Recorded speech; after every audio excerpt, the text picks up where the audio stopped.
मित्रों नमस्कार। एक बड़ी खबर निकल कर आ रही है दोस्तों बिहार की राजनीति से, और उस खबर का लब्बो लुबाब यह है कि सम्राट चौधरी की सरकार ने मुस्लिम कार्ड खेलने का फैसला किया है। अब सवाल यह खड़ा होता है दोस्तों कि भारतीय जनता पार्टी के मुख्यमंत्री हैं सम्राट चौधरी को क्या मुस्लिम कार्ड खेलने से सम्राट चौधरी को एक वोट बढ़ेगा?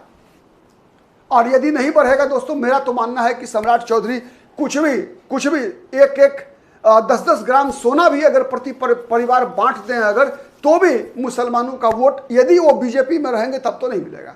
हाँ, यदि सम्राट चौधरी ने बीजेपी से अलग कुछ सोच रखा है कि फिर एक बार दल बदलेंगे, अगर बीजेपी मुख्यमंत्री पद से हटा देगी तो फिर से किसी नए दल में चले जाएंगे, तब तो बात अलग है, तब तो सम्राट चौधरी को फायदा हो सकता है। लेकिन सम्राट चौधरी जब तक भारतीय जनता पार्टी में रहेंगे दोस्तों, तब तक 24.5 लाख सुरजापुरी मुसलमान को अगर सोना से भी तौल देंगे तो ठीक है, लेकिन विधानसभा चुनाव, लोकसभा चुनाव में इनका वोट तो नहीं मिलेगा। आपको क्या लगता है? कमेंट करके बताइएगा दोस्तों। मैं हूं प्रदीप कुमार, आप देख रहे हैं पॉलिटिकल आइडिया। तो दोस्तों, जब मुझे लगता है तो शायद आपको भी लग रहा होगा यही, क्योंकि इतिहास तो यही बताता है कि मुसलमान, चाहे वो प्रधानमंत्री आवास योजना हो, और मैं इस बात को ये नहीं कह रहा, मजाक नहीं उड़ा रहा कि उनके साथ कोई भेदभाव नहीं होता, तो अच्छी बात है। भारत एक ऐसा देश है दोस्तों जहां भारत की संविधान के अनुसार किसी भी व्यक्ति के साथ उसके धर्म के आधार पर कोई भेदभाव नहीं होना चाहिए, होना भी नहीं चाहिए, और उनको उनका हक मिलना चाहिए, उनको उनका अधिकार मिलना चाहिए। लेकिन यह बात भी सत्य है दोस्तों कि कितना भी आप सरकार की योजनाओं का लाभ मिलेगा, तब भी कई कारण मौजूद है उसके कि मुसलमान बीजेपी को वोट नहीं देगा, ये तो तय है। तो फिर सम्राट चौधरी के मन में चल क्या रहा है? क्यों सम्राट चौधरी की सरकार ने 24.5 लाख सुरजापुरी मुसलमानों को BC2 से निकालकर BC1 में लाने का फैसला किया है? जबकि सच्चाई यह है दोस्तों कि ये सुरजापुरी मुसलमान लगातार 2 चुनाव से, विधानसभा चुनाव में AIMIM इनकी फर्स्ट चॉइस पार्टी है। AIMIM यानी असदुद्दीन ओवैसी इनकी पहले पसंदीदा नेता है। दूसरी पसंदीदा पार्टी है कांग्रेस पार्टी।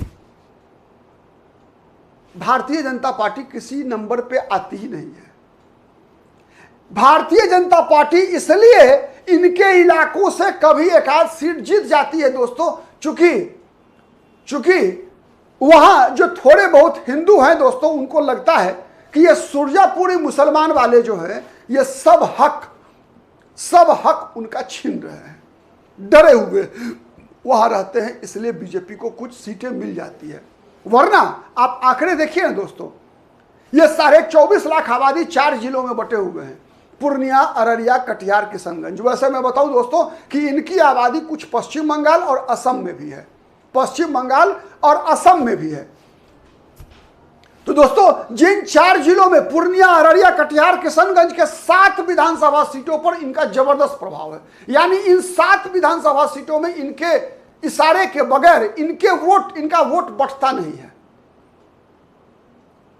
तो अब देखिए, 7 में से दोस्तों 4 विधानसभा सीट ऐसी है जहां पर कि इनके ही उम्मीदवार चुनाव जीते हुए हैं। AIMIM के तौसीफ आलम बहादुरगंज, कोचा धामन, सरवर आलम, AIMIM के दोनों हैं, तौसीफ आलम और सरवर आलम। इसके अलावा अख्तरुल ईमान जो कि पूर्णिया जिले में अमौर विधानसभा सीट है, वहां के विधायक है, और बायसी के विधायक हैं गुलाम सरवर। ये चारों के चारों AIMIM के MLA हैं, और पिछली बार भी जीते थे। केवल 25 में जीते हैं ऐसा नहीं, 24 में भी जीते थे। 24 में भी यही लोग जीते थे दोस्तों। इतना ही नहीं, आप अनुमान लगाइए दोस्तों कि यह फैसला कहां से आया होगा। एक उम्मीदवार जीते जदयू के जीते हैं ठाकुरगंज से गोपाल अग्रवाल। एक कांग्रेस का जीता हुआ है कमरुल होदा, किशनगंज शहर विधानसभा सीट से, और एक सीट पर लोजपा के उम्मीदवार बलरामपुर विधानसभा सीट से संगीता देवी। यानी 4 उम्मीदवार AIMIM, 5वां कांग्रेस, 1 जदयू और 1 लोजपा। यानी 2 हिंदू 5 मुसलमान। दोस्तों अब आप अनुमान लगाइए। चौथी बात मैं बता रहा हूं दोस्तों, 4 लोकसभा सीट आता है, पूर्णिया, अररिया, कटिहार और किशनगंज। पूर्णिया में लड़ता कौन है चुनाव? पप्पू यादव सांसद हैं। एनडीए में अब असली बात मैं बता रहा हूं दोस्तों, किस कारण से सुरजापुरी मुसलमानों को आरक्षण देने की बात हो रही है, BC2 से BC1 में लाने की बात हो रही है। अब आप समझ पाएंगे, न सम्राट चौधरी बीजेपी छोड़ने वाले हैं, न सम्राट चौधरी को मुसलमान कार्ड खेलने की आवश्यकता है, और न बीजेपी को वोट मिलने वाला है। यह सब हो रहा है जदयू के इशारे पर। कैसे, सुनिए पहले। पूर्णिया से कौन लड़ता है चुनाव एनडीए से? जदयू। पिछली बार कौन लड़े थे? संतोष कुशवाहा। वैसे अब संतोष कुशवाहा आरजेडी में है। लेकिन पूर्णिया से कौन उम्मीदवार होगा दोस्तों, इसका फैसला कौन करता है? जदयू में कौन फैसला करता है कि कौन होगा उम्मीदवार पूर्णिया से? जदयू के उम्मीदवार की जीत होगी, हार होगी, यह तय कौन करता है? पूर्णिया जिले की राजनीति जदयू नीतीश कुमार ने किसके हाथ में सौंप रखी है? वही मंत्री है लेसी सिंह।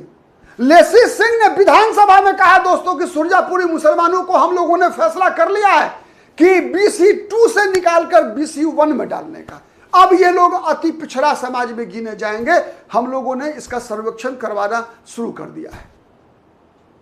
कभी भी फैसला हो सकता है कि BC2 से BC1 में अति पिछड़ा हो जाएंगे अब सुरजापुरी मुसलमान। तो पूर्णिया में कौन लड़ेगा चुनाव, फैसला कौन करता है? लेसी सिंह। कटिहार वर्तमान में सांसद कौन है? पूर्णिया में पप्पू यादव। कटिहार में कौन है? कांग्रेस का सांसद है, कांग्रेस का MP है, तारिक अनवर नाम है। वहां एनडीए से कौन लड़े थे उम्मीदवार? एनडीए के उम्मीदवार कौन थे? जदयू के उम्मीदवार थे दुलाल चंद गोस्वामी। जदयू के उम्मीदवार कौन थे?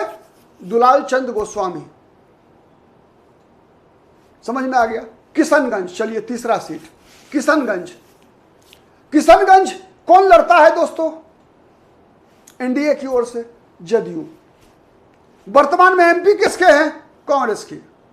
यानी पूर्णिया, कटिहार, किशनगंज तीनों लड़ती कौन है? जदयू। अररिया में केवल बीजेपी के प्रदीप सिंह सांसद हैं।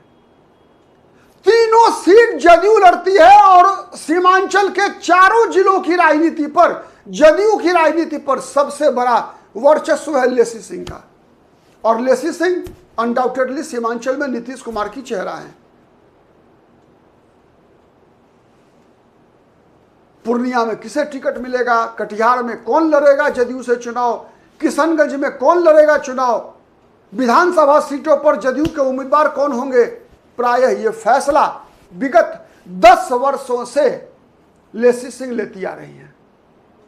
तो दोस्तों यकीन मानिए, ये सुरजापुरी मुसलमानों को भी BC2 से निकालकर BC1 में डालने का फैसला जदयू का ही है। आप क्या कहते हैं? आप कितने सहमत हैं? कमेंट करके बताइएगा। आज के लिए इतना ही, फिर मुलाकात होगी किसी अन्य मुद्दे पर। तब तक के लिए नमस्कार।